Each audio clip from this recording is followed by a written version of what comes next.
The Abercrombie Kids Summer Sale is in full swing, with up to 50% off select styles for the season. Summer plans, vacation, and camp days are all covered, with new dresses, shorts, tees, and swim. Abercrombie Kids has the summer staples they need and the looks that they want to wear.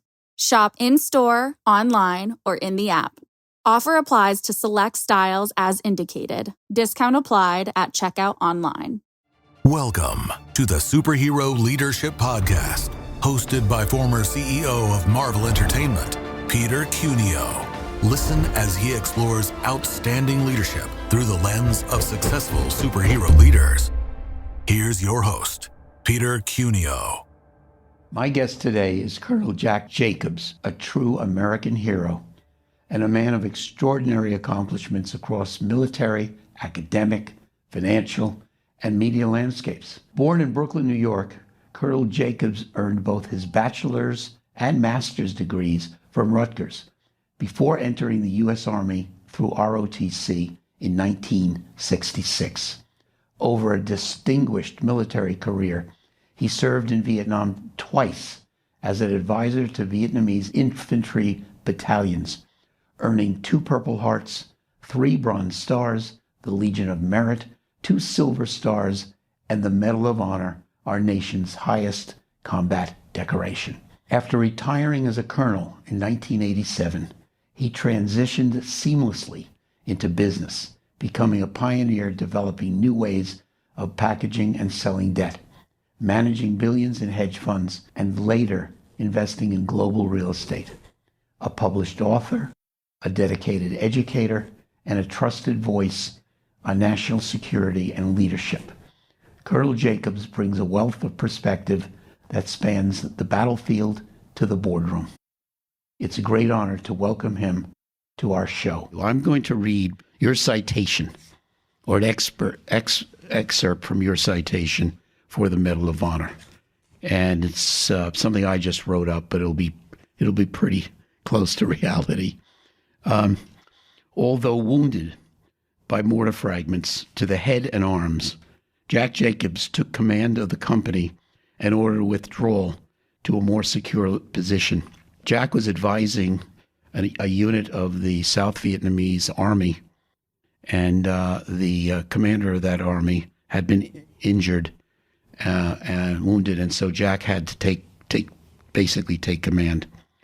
Despite having impaired vision caused by his injuries, he repeatedly ran across open rice paddies through heavy fire to evacuate wounded, personally saving a fellow advisor and the wounded company advisor and 12 other soldiers.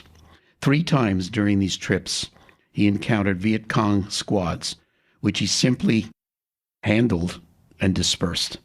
He was subsequently promoted to captain and awarded the Medal of Honor. And for us mortals, Jack, we can't imagine running across open rice fields under fire from numerous enemy positions. What was it like? What do you remember? Well, the first thing to remember is that everybody who's in combat is just like everybody else. And whatever extraordinary kinds of things take place on the battlefield or aboard a ship or in the air, those things are accomplished by ordinary people who find themselves in a difficult situation and are sort of overtaken by the perception that they may be the only person who can do anything. We walked into a huge ambush, and we had a very large number of troops who were killed and wounded in the initial seconds of the ambush. The enemy let us get within about 50 meters of their prepared positions. And all of a sudden you realize that it's a genuine crisis. And people misuse the term crisis all the time. I used to work for a guy who said everything was a crisis. Well, if everything's a crisis, then nothing's a crisis. But if you're at the bottom of the food chain in combat and people are ardently trying to kill you, that's when it's a crisis. Something has to be done right now. And if it isn't done right now, it's all going down the drain. And I think that if you talk to anybody who's been in a difficult situation like that, whether he was cited for it or not, he'll tell you that he perceived that he may be the only person who can actually accomplish anything. I'm reminded of the observation of the first century Hebrew scholar Hillel, who said, if not you, who? And if not now, when? And I think people who accomplish things in difficult situations, whether it's on the battlefield or in business or any other, in politics or any other milieu, do so because they perceive they may be the only person who can make a difference. And I think that's what motivates. The other thing that motivates you, of course, is that you're among your buddies. And if the situation were reversed and you were in dire straits and they were capable of taking care of you, they do it. You have to rely on one another, and you always do. You do that on the ground, in the air, aboard ship. You're all in. Who was it? It was Franklin who wrote before the Revolution, we either hang together or we will surely hang separately. He was right then, and he would still be right today, Peter. I often talk about my time on the ship. There's a guided missile destroyer. The guns had a range of 11 miles, so we could shoot into North Vietnam, into South Vietnam. We had nuclear tipped depth charges. There was no danger from submarines, though. And we had 300 sailors and 20 officers. And we would go to sea typically for 30 days. And then we would go to a port somewhere in the Western Pacific for maybe 3, 4, 5 days, and then go back again into the war. And I think if you haven't been in the military, particularly in a combat situation, it's hard for some people to understand the bond that you develop for the people you're with. They are depending on you for survival, and you are depending on them for survival. Yeah, you're all in it together. You're all in it together. And on a Navy ship, generally speaking, it has to be a team effort. There's no way to survive because there's too many moving parts. And so I often have told my friends, that if I walking down the street and I see someone from the ship, and I've been gone from the ship over 50 years, we are brothers instantly. I'll be back in a moment with more of Superhero Leadership. Stay with us.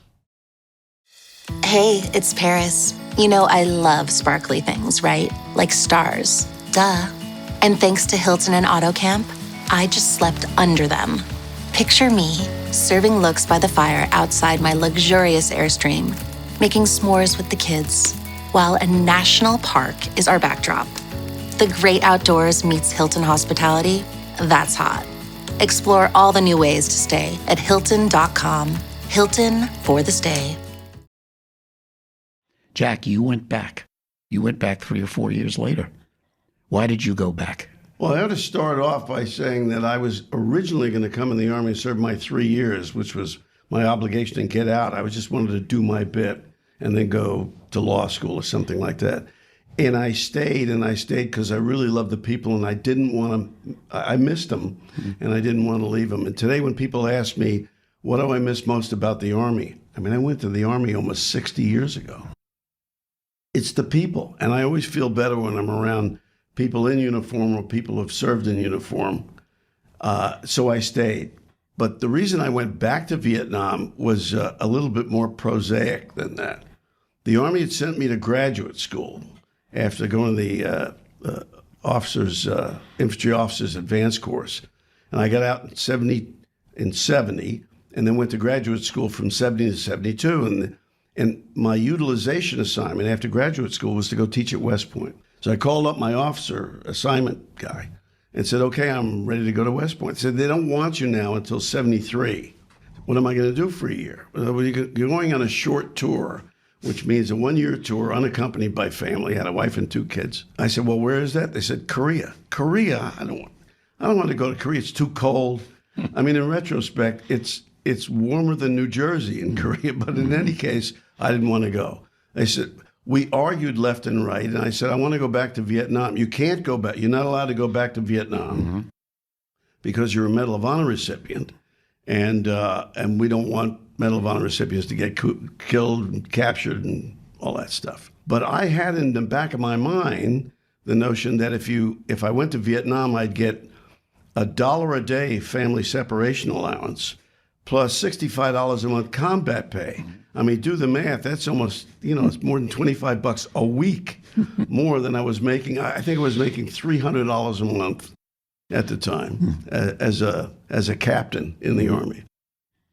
We argued back and forth, and in the end, he said, all right, we're going to let you go, but you're going to get an assignment on a desk at the Military Assistance Command headquarters in Vietnam, so no combat for you. You're getting a desk job.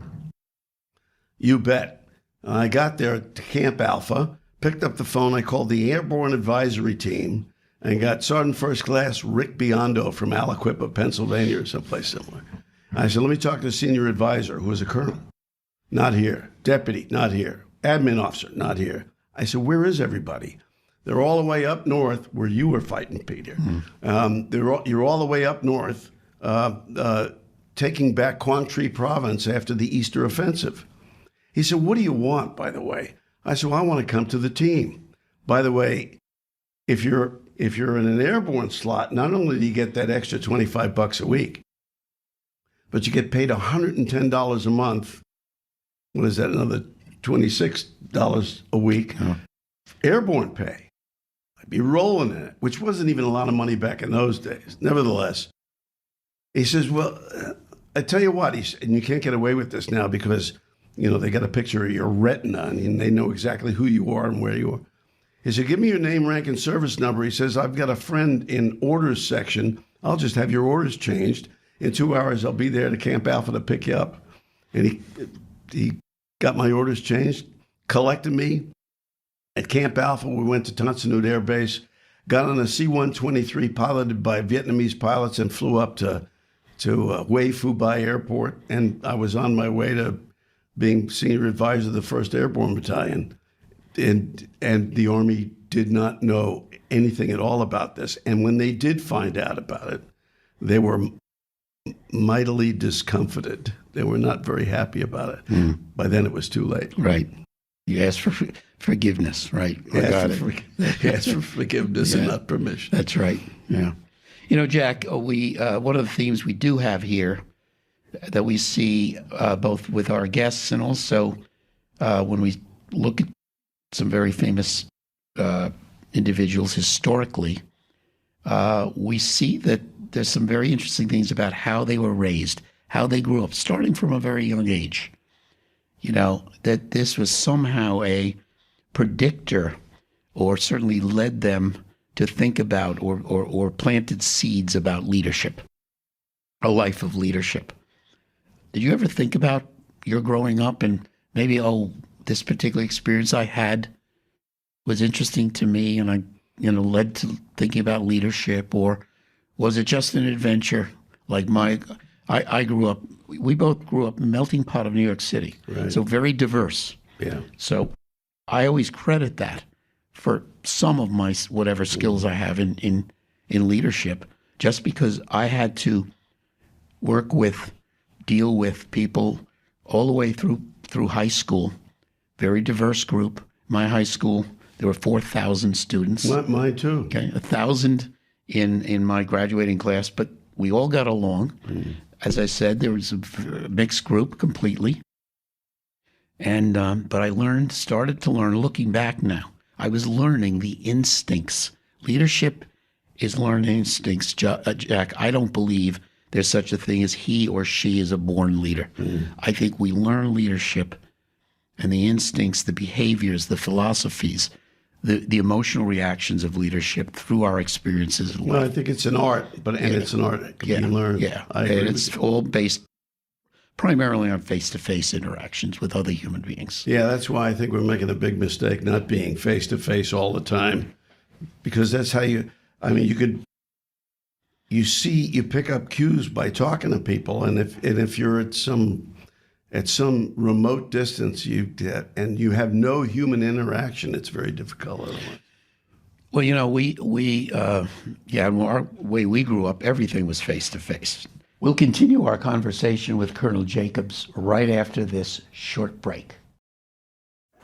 I think you're on mute. Workday starting to sound the same? I think you're on mute. Find something that sounds better for your career on LinkedIn. With LinkedIn Job Collections, you can browse curated collections by relevant industries and benefits, like flex PTO or hybrid workplaces, so you can find the right job for you. Get started at linkedin.com/jobs. Finding where you fit. LinkedIn knows how. We're very concerned on this podcast about young people not learning leadership because in the end, we have maybe less good leadership in the world than ever. Just turn on the TV. I'm not talking about just the U.S. I'm talking about anywhere. There's all sorts of problems in this world, and we're going to need the young people to lead us in the future. And I always define young, in my case, as 30 and under. I think young is I thought 70 and younger, but that's there you go. Well, maybe I have to redo my thinking on that. And so we talk about why, and it's partly that lack of face-to-face experiences. The phone is, in a sense, the enemy of leadership, but we all depend on it of any age. But families just don't sit down at the dinner table together and talk. Well, I think that's the point. You and I grew up in an environment in which we were taught, and I think this is an independent variable, if not the most important independent variable. We were taught from a very early age to be responsible for everything we did or failed to do. I think the young people today, one of the problems is they don't learn their strengths and their weaknesses. This is how human beings survive, basically. We make it complicated, but we are happy if we learn our strengths and weaknesses. With our weaknesses, we avoid or we work to get better, whatever suits us in a particular situation. But we have a pretty good idea of ourselves, I think, and so on. But unfortunately, young people today, they're really not allowed to learn their strengths. I think even grown-up people don't. I tell people all the time, in business in particular, but it's also true everywhere. Always surround yourself with people who are smart. If you're the smartest guy in the room, you're in big trouble. You have to surround yourself with people who are smarter than you, because if you do otherwise, you're going to wind up with a coterie of yes men who are going to agree with everything that you say, and nobody's smart enough to get it right all the time. You have to, but we don't do that often. We like to be comfortable. The younger generation in particular likes to be comfortable and doesn't want to be told that they have spinach between their teeth or that they don't know what they're talking about and they're all wrong.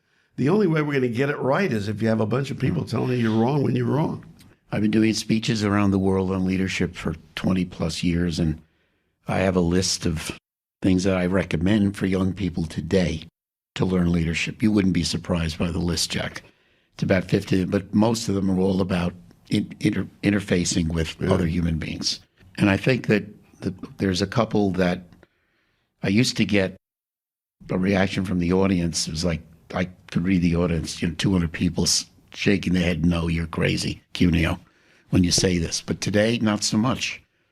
But one of them is let your kids fail. And I know that, look, no parent wants to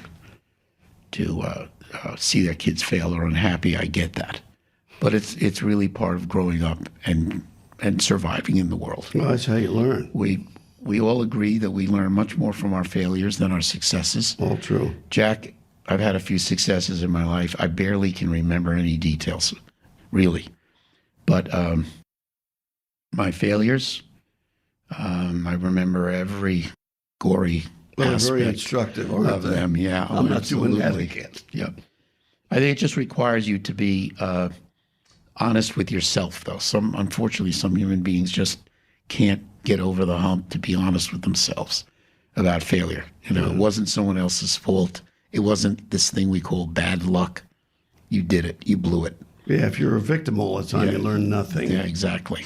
So I think that's very important. I'd like to talk a little bit about, of course, your life after the military. You were an instructor at West Point near the end of your career in the Army, but you've written several books. You were in investment banking for a while. You worked for some big name companies. You're now an analyst, military analyst for the NBC group of stations and so on. And how do you ever think back about what you are today, and how those days going way back affected you and helped you in later life? I think one of the principal reasons I was successful after I got out of the Army was because I had been in the Army. I think all the time about my father's service in the Army during the Second World War. He had been studying electrical engineering at University of Minnesota when he was dragooned into the Army, something like 8 weeks from graduation. Hated the Army, hated getting dragged out of school, hated getting shot at. Nobody likes that. Got out of the Army the instant that he could when the war was over. When he got to be my age, all he would talk about was how proud he was at having saved the world. But he was a little bit older. He was a sergeant and was in the Battle of Manila. Mm-hmm. And he was 26 years old. All of his troops called him the old man because they were 18, 19 years old. And I reflect on that and realized early on that nothing gives you more authority and responsibility at an early age than being in uniform. I mean, you and I were 20, 21 years old and responsible for everything in the lives of, 10, 20, 30, 40 people. You don't get that anywhere except in the military establishment. Years later, when I was at a cocktail party and a guy had been a Marine A4 pilot for about 8 years and then went to back to the family business on Wall Street, came up to me and said, you know what you need to do? Retire from the Army, come to work for me, and I'll pay you a lot of money to learn the bond business. And my wife asked me, she said, what's the bond business? I said, I have absolutely no idea, but I'm 42 years old making $40,000 a year. I think I'm going to retire. And then you would think that there'd be this enormous finite gap discontinuity between being in uniform, being a colonel in the Army on the one hand, and being on Wall Street on the other. And that's absolutely positively not true. Anybody who's been in uniform can do anything not in uniform because you've already had so much authority and responsibility. And by the way, nobody's shooting at you either. I had not taken an economics course before I got out of the Army and went into the bond business. But it's if you've been in uniform, you can learn anything and you can learn it in absolutely no time whatsoever. That's true not just for me, but for anybody who's been in uniform. Picking up new stuff after you've been responsible for everything in the lives of a bunch of people, piece of cake. Yeah, I certainly have that feeling too. I think I credit my time in the Navy. I was about 3.5 years in total, but I credit my time and the leadership I learned from other officers senior to me, senior enlisted men, some of whom reported to me. It's a lifetime of experience. Seeing them in action. A lifetime of leadership experience in 3.5 years. Yeah. You can't buy that. Yeah. And I think also the Navy would staff, I certainly with the officers for sure, would staff these ships with their best. And I still revere, almost like a child, some of the captains that I had and other people that I served with. Just were incredible to me. And so, and I think that I actually, part of my career has been doing turnarounds. I've done 7 successful turnarounds of companies that were I think you're the master of turnarounds, to be honest with you. Well, I did 3 in Europe too, and which is even more complicated because of cultural differences. Mm-hmm. But I think I was actually thrown into the first turnaround. I didn't think of myself at the time. I was a classic big corporate financial guy. I didn't think of myself as having any particular skills, and so on. But my boss showed up one day and said, we're going to Europe and you're going to take over the overseas operation, stay in New York, commute, and so on. And I was really off emotionally for about 6 months. And then we started getting results. And when I thought about it, I realized I was just being me. But it was the stuff that I had learned from other people. In the end, my leadership was largely a reflection of what I had learned or experienced from other people.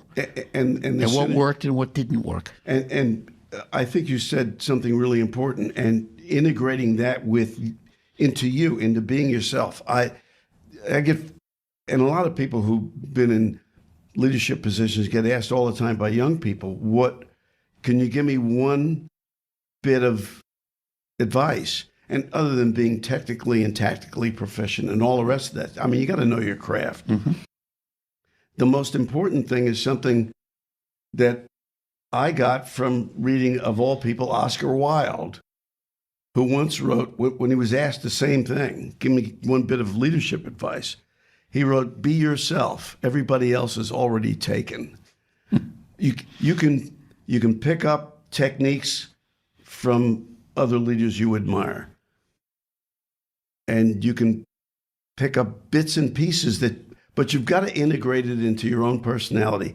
You can try to be like somebody else, but if you try to be somebody else, even the dumbest guy in your organization is going to be able to look right through you and see that you're a fake. You got to be you. You got to be good, but you got to be you. Otherwise, people won't follow you, and they'll perceive that you're faking it. We'll continue our conversation with Colonel Jacobs right after this short break. How does PwC take your company to the leading edge? They bring the sharpest minds in tech to your team, so you can bring the ideas that will transform your business. They're passionate about your industry, so you can walk into any room with every advantage. And they're with you every step of the way, so you can know you're headed in the right direction. PwC builds for what's next, so you can get there now. Get started at pwc.com/us/leading edge. I often get asked about, a career in turnarounds. Turnarounds are not for everybody. It takes a certain, I think, attitude about it. In fact, I've always liked to say I'm the weirdo, because most human beings wouldn't want to do what I did or have done with turnarounds, because it's stressful. Well, it's all and uphill. You're going to it's all uphill. Going to make a lot of people unhappy, because you're going to make radical change, and human beings, even when there's good change, get upset. Mm-hmm. And so you have to be prepared to be unpopular, maybe even permanently. And so something's wrong with me, because I managed to be prepared.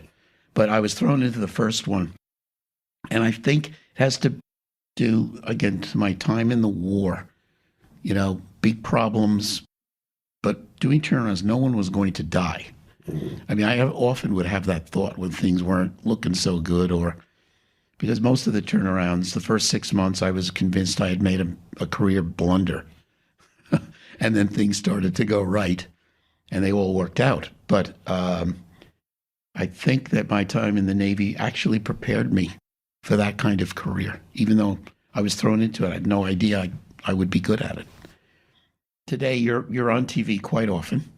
You have a TV studio in your house, as you've mentioned to me. I'm just curious about that life. How much lead time do they give you before you have to make an appearance? It depends. Occasionally they'll call up and say, what are you doing on such and such a date? Or usually, what are you doing tomorrow at this time? Because we want to talk about X. But frequently, and particularly when there's breaking news, and particularly during the war in Iraq and Afghanistan, I get a phone call asking, where are you? Which is one reason why they put a studio in my house. Among other things, I didn't have to come to New York. It saved them a great deal of money in car fare, and they'd already depreciated the equipment anyway. But I'll often get a call asking me where I am, and can you hop on? Now you can do Zoom or some other kind of thing. You can do it on your phone, and you didn't have the capability before. So sometimes I'll get absolutely no warning whatsoever. Okay. Which is fine with me. I like to not think about things too much and for too long, because among other things, between the time they say, we're going to talk about X, and the time you get on the air, the situation's changed dramatically. And so whatever your plan It's like being aboard a ship or on the ground in combat. It's going to change minute by minute. Yeah. But I enjoy the heck out of it. It's in an environment in which people get a great deal of information which is not checked out, which may or may not be correct. You feel as if you're performing some kind of public service by disappraising people of the rubbish that they've heard elsewhere. Right. Well, there's no question there's an awful lot of misinformation out there in the world and in all media forms. It's sad, and this gets back to young people. They're not able to see through what they're hearing because they haven't had the experiences that they need to make a judgment. And it's pretty sad. And one of the things you learn is to question. I mean, we learned from when we were very young and when we went to school, you got to know your stuff, but also ask why and whether or not it makes a great deal of sense. But people don't do that as frequently today as they should. They accept, without any evidence, stuff that they've heard that's complete nonsense in many cases. Well, Jack, we're getting near to the end of our time together today, but I want to go back to when we first started, and I asked you, what was it like when you were running through the rice paddies? And I wanted to tell you what I'd heard from other holders of the Medal of Honor as well. So what they told me, is essentially almost the same words, was I was just doing what I was trained to do. I didn't really even think about it so much. And I wasn't really afraid, because if I was afraid, I couldn't have done it. And but they say this with the greatest of humility, Jack. And they often insist that anyone could have done what they did, which I don't believe personally. But is that sound ring a bell with you? No, I think it's correct. I think anybody could do it if he would. Yeah. The question of fear is kind of an interesting one. It's hard to distinguish between being afraid and not being afraid in a situation in which people are ardently trying to kill you, and you have become convinced that you're probably not going to make it through for the next couple of hours, let alone the rest of the day. But it's the interesting thing about fear in a combat situation, I've discovered, is not that it's a paralyzing variable. It actually galvanizes you to do things which you're supposed to do, you should do, you've learned to do in training time and time again. And the fear itself actually gets you moving. I mean, you're in a crappy situation. You say, if we sit here, we're all going to die. Yeah. We can't do that. Yeah. Better get moving. And I think it galvanizes you to action, whereas it's intuitively obvious to the casual observer who's not been in the combat situation, not been in the crucible of combat, that it would paralyze you and just lie there. But that's not the case at all.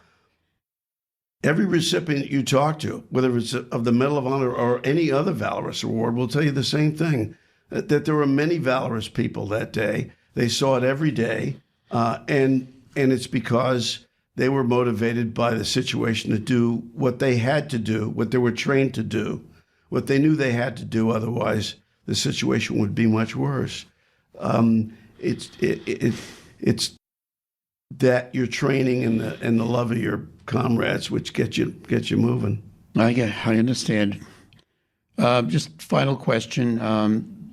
The National Medal of Honor Museum is opened recently in Arlington, Texas, and I know that you are one of the you're the chairman or the co-chairman. Well, I'm on the board. Okay, and I would like to recommend, and I'm sure you'll endorse this, that everybody that's listening or watching us today should go there and go through. It's spectacular. It is. I'm sure it is. I'm gonna make the trip at some point. I often say to people that all Americans, should visit these sites where overseas or in the United States that honor our veterans and honor our military. It's all so much a part of our history. Yeah, it's a magnificent edifice with tremendous displays, and less about the heroics than it is about the stories of ordinary people and the values that we've been talking about that drove them to do the kinds of things that they did, remembering that they were not alone in doing it. There was a Medal of Honor recipient who was for a long time the oldest recipient, Woody Williams, who earned his medal on Iwo Jima as a young kid, 17 years old, who frequently would touch his medal and say, "This is not mine, I just hold it in trust." And another recipient, Nikki Bacon from Vietnam, now gone, who said that I don't, this is not for me. I wear this for all those who can't. Remember all the people who performed valiantly and never came home. And this museum is all about that, all about what we've been talking about today. It's a great place to bring kids to learn the kinds of things we've been discussing today. Yeah. Well, Jack, it's been great. I really appreciate you coming by. No, my honor to be with you. Thanks for asking me. Well, I appreciate it. I hope that our listeners and viewers have a greater appreciation for the value of the military, in particular in leadership and learning leadership. Maybe you want to send your kids or your grandkids. I certainly would recommend it. I'm just super happy we could get together, Jack. So am I. Thank you so much. Thank you very much. Thanks for coming. You bet. Bye. That's it for this episode of Superhero Leadership. A big thank you to my friend Jack Jacobs for sharing his remarkable insights and experiences. I hope you'll join me again next time. Until then, stay focused, stay driven, and keep leading life as a superhero with purpose, passion, and integrity. I'm Peter Cuneo.